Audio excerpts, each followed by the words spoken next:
Welcome to Aspiring Hollywood. I'm Luciano Saber. My next guest directed and produced short films, several national commercials, and multiple music videos, some of which featured award-winning artists. His name is Marco Bottiglieri, and he's someone you should definitely know. Marco, welcome to the show. Thank you so much for having me. My pleasure. So let's talk about music videos. You've done a bunch of music videos. How does one get started in the music video industry?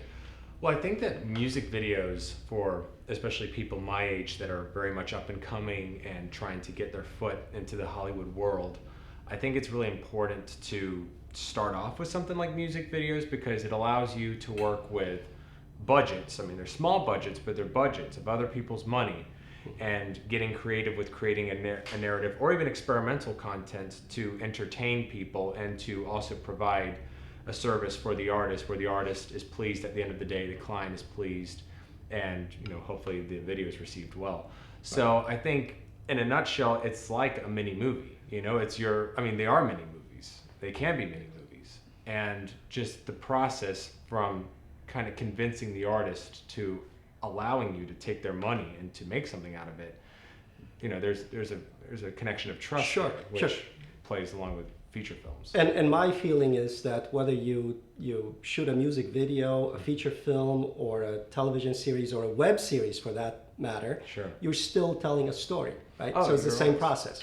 You're always telling a story. And what's really cool about music, like I'm a very narrative music video director, so what's cool for me is that I have to tell a story in, a minute and a half sometimes. If it's a 3-minute song, the artist is a minute and a half, the story's a minute and a half. So it's, doing your 3-act structure, finding a climax, and hopefully making, the audience care about the characters that you're portraying in the story.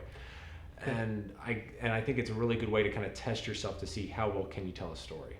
Sure. So what was the defining moment for you that separated you from wanting to be a video director and producer to actually doing it? How does one do that? Well, I first started working, when I first moved out here to Los Angeles 4 years ago, I first started working on a couple of music videos. A friend of mine directed a lot of them, and this was like the first time I was like really ever kind of exposed to red cameras, to grip trucks, to everything like that. And I see these productions happening, and I say to myself, I want to do that. Okay. Like, I think that's the first thing you got to say to yourself is just say to yourself, you want to do that. This is what you're determined to make this happen. Yeah. Because I'm a big believer that determination will create opportunity. It's almost it's almost creating that passion within you that will allow other people to be able to connect with and other people to recognize that you have that passion, you have that drive. So then what did you do? I emailed over 100 different artists. I went on to Facebook. I went around to I just got creative. I looked at groups on Facebook and Twitter and tried to find, people who are in the music industry, singers, songwriters, musicians, hoping that maybe one of them might want a video made for them. Luckily, I'd already made a couple of my own small videos, just short films, stuff like that, just on my own budget. So I had some content to kind of show them, this is some of the services I can provide. But this is still my mission for my first client was to go much bigger and better than I'd ever done before. Right. And I think that was probably one of the hardest things to sell was, why should I trust you? Exactly. And you mentioned that you had your own content that you shot for yourself, and that's very important because having a calling card, is always better than not having anything, because the trust factor is very, very important, especially when somebody puts down quite a bit of money for a music video. I'm a big believer, why should someone invest in you if you don't want to invest in yourself? And I know it's easier said than done, but you got to be able to invest somewhat in yourself to make yourself known, whether it's websites, cards, or even content. Now, Marco, some of us are not as wealthy as other people like yourself. Hey, well, no, I'm just a boy with a dream. I'm just kidding, guys. But seriously, a lot of people don't have the money to come out of pocket to do a music video. Mm-hmm. So then how do you do it? How did you do it? Well, I didn't. It wasn't my money that made the music video. No. I'm sorry to have the calling card. To produce something before you got the music video. Sure. Yeah. Well, I mean, to be honest, the things that I were making back then, I was making them for like $100, $200. It wasn't a lot. It was people, friends, volunteering, helping me out on a weekend, and getting some DSLR equipment and a light kit, and just making a good story. You just did something. You just came back from Texas this morning. Is that right? Yes. Tell us about that. What's your next project? Oh my goodness.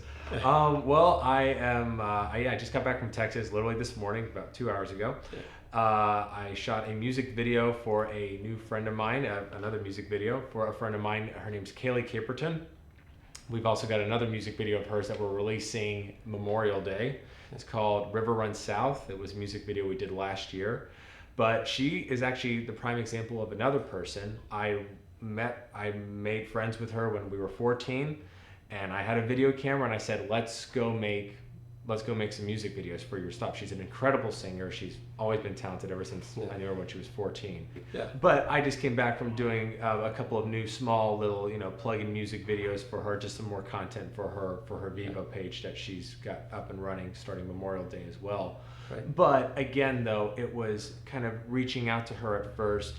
They knew that I had some talent. They knew that I had the potential. Back then, our stuff was okay. We won some national awards even for our stuff back then. Again, it was like $50, that we did our stuff for. But now we're doing bigger and better things, which, your audience will, be able to see from the clips that we show. Sure. And then you're working on a feature as well? On a feature, yeah. This is my second feature to be the cinematographer for. Oh, congratulations. Thank you. It's, it's a big deal for me.